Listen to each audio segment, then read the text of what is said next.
해븐키즈 여러분 안녕하세요. 오늘 성만찬 예배 잘 들으셨어요? 성만찬을 또 가정에서 드리니까 새롭죠. 하지만 어디 언제든지 성령님이 우리와 함께 하신다는 사실을 믿고 우리 모두가 큰 은혜를 경험했으면 좋겠어요. 자, 근데 이렇게 마치긴 아쉽잖아요. 오늘 우리가 해븐키즈의 스토리를 통해서 부모님과 함께 또 스스로에게 질문하고 은혜를 더 많이 받는 시간 되기를 축복합니다. 오늘 우리 함께 말씀 읽어볼까요? 요한복음 16장 13절 말씀이에요. 그러나 진리의 성령이 오시면 그가 너희를 모든 진리 가운데로 인도하시리니 그가 스스로 말하지 않고 오직 들은 것을 말하며 장래 일을 너희에게 알리시리라. 요한복음 16장 13절 말씀. 여러분, 우리에게 익숙한 단어가 나오네요. 6월달에 우리가 함께 나눴던 이야기들인데요. 진리와 성령님. 여러분, 진리와 성령님이 뭐라고 했었는지 기억나시나요? 바로 성령님은 우리와 늘 함께 하시는 하나님이시고요.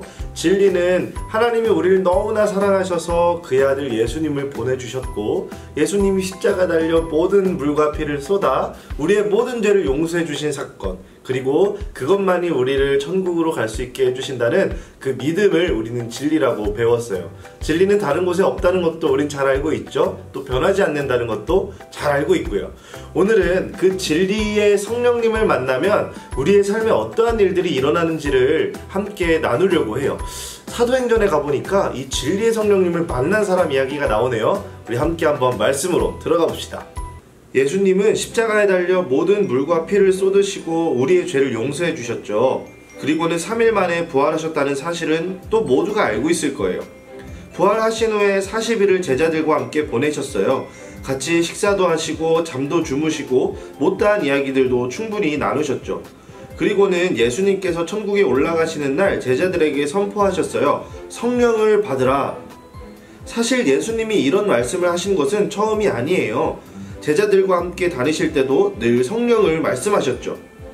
예수님이 떠난 후 제자들은 성령을 받기 위해 기도하기에 힘썼어요. 그리고는 뜨거운 성령이 함께 모여 기도하던 곳에 떨어졌고 모두가 예수님이 말씀하신 성령님을 만나게 되었어요. 성령님을 만나고 또 성령을 받은 제자들은 그 자리에 가만히 있을 수가 없었어요. 왜냐하면 성령님이 알려주시는 진리이신 예수님을 더 알게 되었고 이 사실을 전하지 않으면 참을 수가 없었거든요. 그래서 그렇게 12명의 제자들은 성령님이 알려주시는 예수님을 전하기 위해 모두 거리로 달려나갔습니다. 제자 중에 빌립 역시 예수님을 전하기 위해 거리로 나갔어요. 사마리아 사람들이 살고 있는 여러 마을들에게도 진리이신 예수님을 전했어요. 그런데 성령님이 빌립에게 말씀하시는 것을 들었어요. 빌립아, 가사라는 곳까지 내려가거라. 하지만 그 가는 길은 전도하기엔 맞지 않았어요. 왜냐하면 사람들이 많이 살지 않고 있는 광야, 우리말로 사막이었기 때문이었어요. 하지만 빌립은 성령님의 말씀에 순종했어요. 그곳에 가자 놀랍게도 크고 멋진 수레가 달린 마차가 있는 것이 아니겠어요?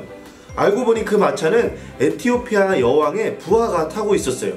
특별히 또 여왕의 보물을 관리하는 아주 높은 직책의 관리인이었어요. 성령님이 그리고는 다시 한번 말씀하셨어요. 저 사람에게 더 가까이 가라. 빌립은 이해할 수가 없었어요. 당시 유대인들은 이방 사람들과 말을 섞지도 않을 뿐더러 유대인이 믿는 하나님을 전해야 한다는 필요도 느끼지 못했기 때문이었어요. 그러나 역시 빌립은 명령에 순종해서 가까이 다가갔어요. 그러자 신기한 광경을 보게 되었어요. 바로 그 여왕의 신하가 이사야서를 읽고 있는 것이 아니겠어요? 성경 이사야서에 나오는 어린 양에 대한 글을 읽으며 신하는 아무리 봐도 고민하고 이해하지 못하고 있었어요. 그때 빌립은 성령님이 여기까지 인도해 주신 이유를 깨닫고 담대하게 말씀드리고 선포했어요. 제가 그 말씀을 해석해 드려도 되겠습니까? 같이 수레에 올라타고는 한참을 어린 양에 대해, 우리를 위해 대신 죄를 지고 가신 분에 대해 담대하게 전했어요. 바로 성령님이 알려주시는 복음을 말이죠.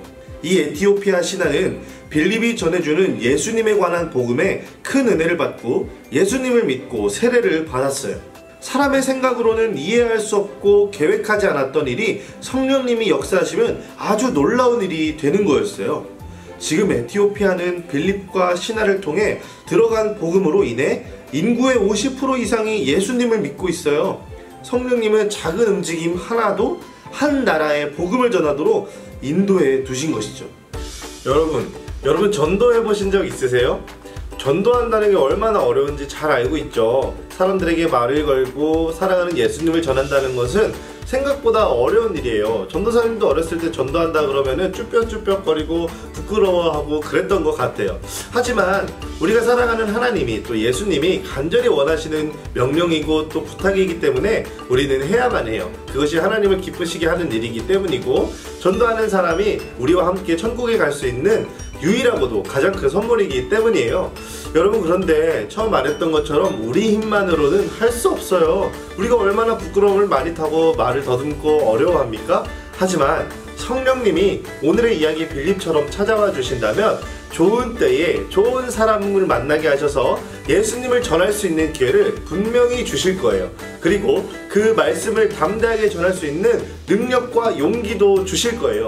어떤 사람들은 제가 말을 잘 못해서요, 제가 믿음이 부족해서요 라고 하면서 예수님 전하는 것을 두려워하고 피하기도 해요. 하지만 성경은 말하고 있어요. 우리는 그저 전하는 자이고요, 믿게 하시는 이는 성령님이라고요. 여러분, 그러므로 오늘부터 여러분들이 사랑하는 성령님, 하나님을 마음에 초청하고 예수님 전도하시는 일에 더 앞장서시길 바래요. 그렇다면 성령님이 어떻게 역사하시는지를 두 눈으로, 온몸으로 더 뜨겁게 체험할 수 있을 거예요.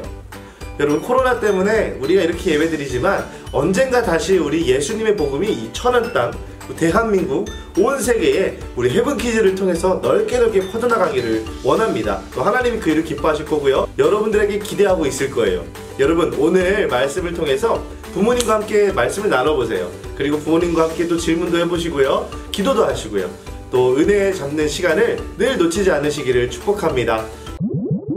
여러분, 이번 주 또 추석이네요. 자, 추석 은혜로운 명절 되시고요, 언제 어디서나 무엇을 먹거나 누구와 있거나 하나님과 함께 계시다는 거 잊지 마시고요, 건강하고 즐겁고 행복한 명절 되시기를 또 축복합니다.